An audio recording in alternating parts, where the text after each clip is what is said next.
Hey everybody, it's Ron from Ron's Basement, live on the log flume. What is going on with silver? Can you help me out? 2 weeks ago, it started at $17.50 per ounce, and at the end of this week, it was all the way up to $19.50 per ounce. Hey, I'm not complaining, but $1 a week at that rate, a year from now, we could easily have $75 silver. Shh, don't tell anybody.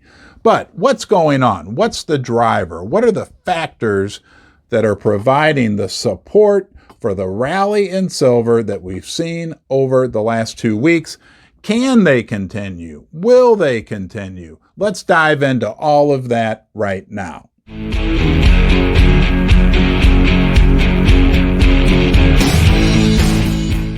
We can't talk about silver without talking about demand. People have to want to buy it for the price to go up, and obviously that was the case over the last 2 weeks. But who's demanding? Who's buying all this silver? We know the Indians are set to import almost 260 million ounces this year.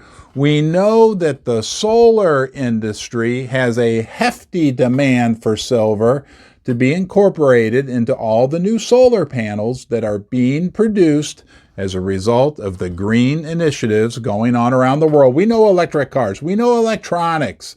We know that there's a healthy demand for silver from countries, from industry, but what about from investors? Well, we know there's over 215,000 people right now that are members of a Reddit Wall Street silver community, which is dedicated to talking about investing in silver as well. You're important, and right now you're giving me some of your precious time. I appreciate and honor that. I put out content every single day. I intend to continue doing that one day at a time. So hey, you got a friend for life. You're always welcome here. If you enjoy my content, please subscribe to the channel, give the video a thumbs up, leave a comment in the comment section below. Really, we do want to hear from you, hear about you, hear your thoughts, and you can share this video with anyone you like.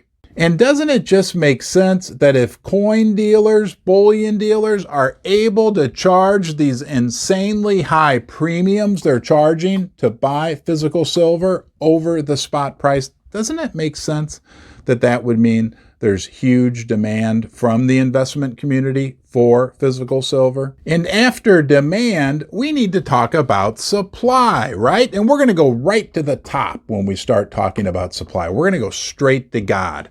There's not a lot that we can say for sure about God. That's a real personal thing. But one thing for sure we can say about God and silver is that God only put so much silver on planet Earth. There is a limited supply of silver sitting right beneath your feet right now. There's not more of it being made on a daily basis. And by the way, that silver beneath your feet is becoming increasingly hard for mining companies to get out of the ground. As a matter of fact, between 2016 and 2021, mine output of silver dropped by almost 10%. And we have a sneaking suspicion, don't we, that people that buy physical silver, they kind of really like it, and they're most likely not going to sell no matter how high the price goes. That will further constrict in the future the supply of silver on the market.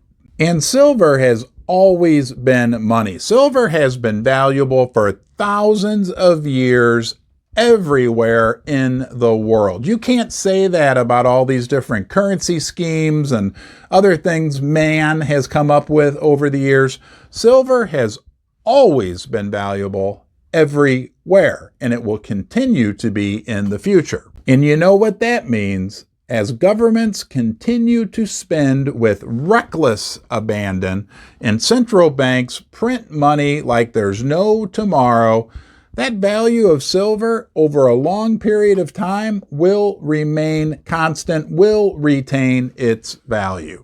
And lastly, and possibly most importantly, let's have a discussion about geopolitics, the strife, the war going on in the world, the separation, the divide that's occurring between the East and the West can very potentially provide a strong supportive environment for the precious metals, for silver. We've got the Eastern countries starting their own currency to get away from the US dollar. We also have Moscow building a new world metals exchange, the Moscow World Standard.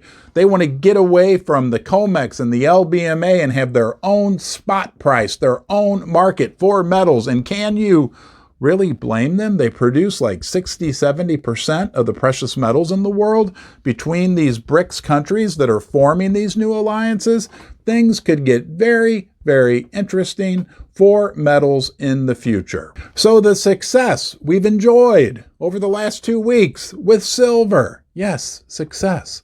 It can continue. When you look at everything in aggregate, when you kind of look at the forest through the trees, the future does look good for silver. One thing for sure, I'll be here for you through it all. I make a video every day. You got a friend for life, and I'll look forward to seeing you next time.